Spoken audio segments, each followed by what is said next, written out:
The White House, Washington, D.C. This is how it might look in the near future. A vast new ballroom, proposed by President Trump.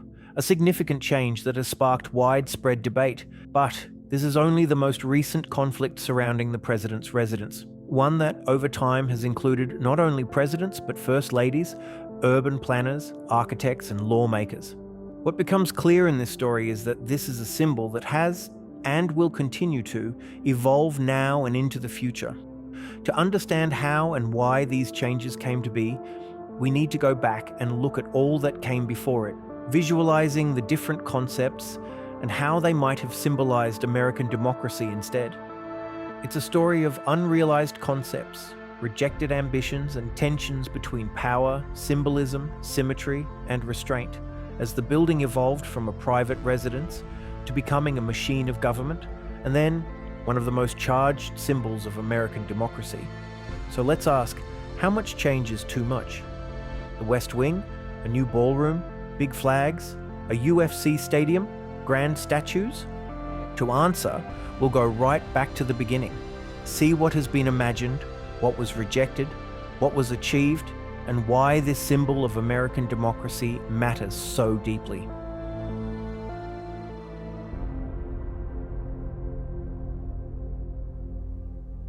The district had only a few thousand residents, a few taverns and wharves, when, in 1791, President George Washington hired Pierre Charles L'Enfant to lay out the new federal city. His plan introduced broad avenues, long sight lines, and prominent locations for national institutions, including the president's residence. His vision placed the residence within a grand, formal setting that suggested authority and permanence. Washington appointed 3 federal commissioners to oversee the construction of the new capital: Thomas Johnson, Daniel Carroll, and David Stewart, and conflict began in earnest. L'Enfant clashed with all of them. He resisted requests for detailed plans, ignored administrative direction, and acted independently. The unauthorized demolition of Daniel Carroll's house, one of his commissioners, was the last straw. In 1792, Washington dismissed him. L'Enfant's concept for the president's residence was quickly abandoned. Although his plan for the capital remained, he later died destitute, even if the city kept his imprint.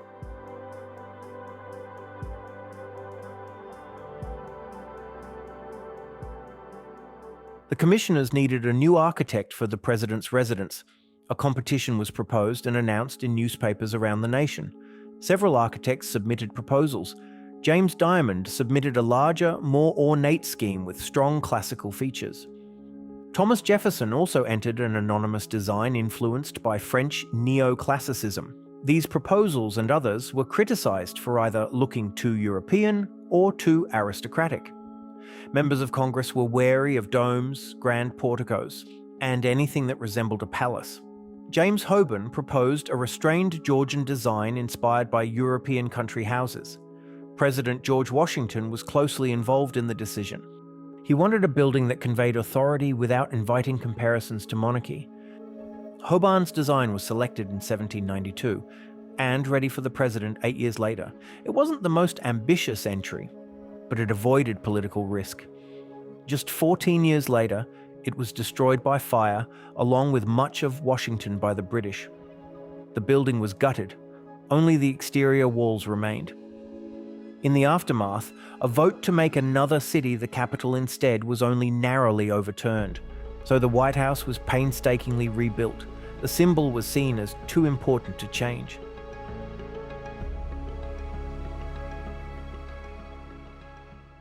The building was struggling. It had been designed as a residence, not an executive workplace. Staff numbers increased, security and administration expanded. The nearby creek was making people sick. It wasn't coping with the increased workload. The proposal raised in 1857 was to just abandon it and move the president elsewhere, leaving the building behind as a regular government building.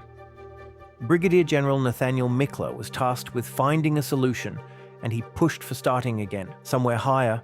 Congress didn't agree and refused to fund a replacement. The building remained.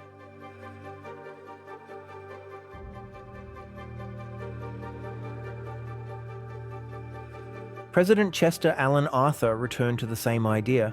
he wanted to separate work from home. He tasked George Inslee to design a separate private residence south of the White House, which would let the White House function just as an office and ceremonial space. It made practical sense. But by then, the White House was seen as an important symbol. The question was asked, why should the president live apart from the symbol of national power? Supporters argued it would reduce pressure on the building. Opponents feared it would weaken the presidency. The proposal could not gain traction, and Arthur had to settle for a refurbishment of the staterooms instead.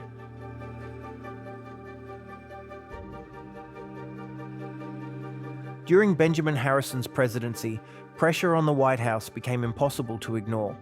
By the late 1880s, more state functions and staff numbers meant the building was no longer coping. Harrison was dealing with the problem daily. First Lady Caroline Harrison advocated and pushed for a structural solution. A major expansion of the White House to address overcrowding and meet modern needs. The funding bill made it through the Senate, and the concept was close to being approved, but it ran into politics. Harrison had fought with House Speaker Thomas Brackett Reed over who got to make a powerful federal appointment. So when the bill got to the House, Reed had his revenge and the bill failed. Once again, functional need lost to political optics. Caroline Harrison passed away before the plans she championed could be pushed any further. The need for expansion did not die with her, though, as shortly after, during McKinley's presidency, an Army engineer, Theodore Bingham, slightly edited the plans and tried to reenact them. This time, they were considered too grand and were finally laid to rest for good.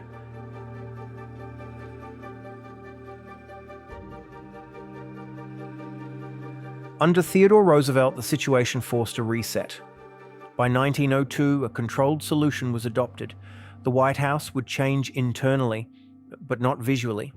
Function could improve, but the symbol would remain. It would officially be named the White House, after what began as a colloquial name now made legitimate. New office space was added. The East and West wings emerged. This approach became the template: improve operations, protect the image, protect the symbol. From this point on, change was allowed only if it stayed out of sight.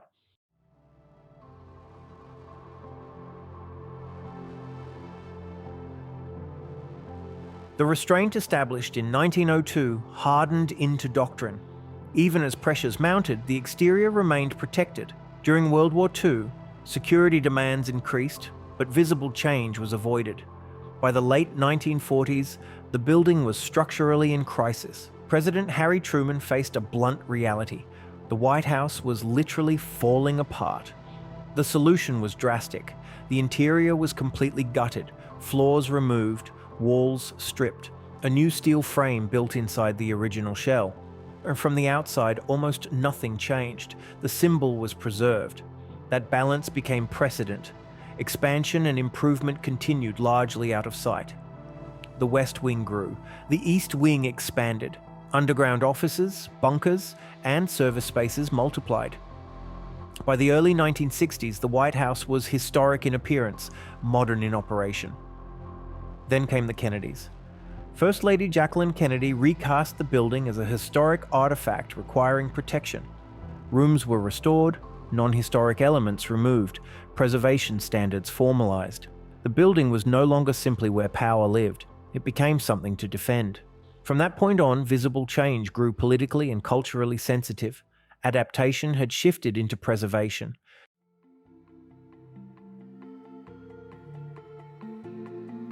Which brings us back to the present. President Trump has proposed major physical changes to the White House after decades of exterior restraint. Firstly, the Kennedy-era Rose Garden was paved, then the East Wing demolished, and a large ballroom proposed, modeled on those found in his private properties. When architect James McCreary raised concerns about the ballroom's scale, he was replaced. So far, Congress has not been involved or made a decision on the project, while the National Capital Planning Commission will meet to discuss the project in March. In another unique and controversial move, to coincide with Trump's birthday in June, a UFC event is planned for the White House grounds. A temporary arena will be built on the South Lawn, holding around 8,000, with as many as 100,000 watching from over the fence on the ellipse. They reflect an approach that sees it as an amplification of the symbol. Scale matters, visibility matters, events matter. The symbol will be better if bigger. For supporters, they signal strength. For critics, they challenge expectations of restraint. We'd like your support too. It will help us create these videos in future. Let us know what you think in the comments.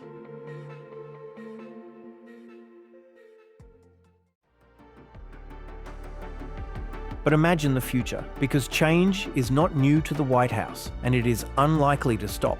Larger additions, new functions, structures designed for events, security, and spectacle. Is bigger always better?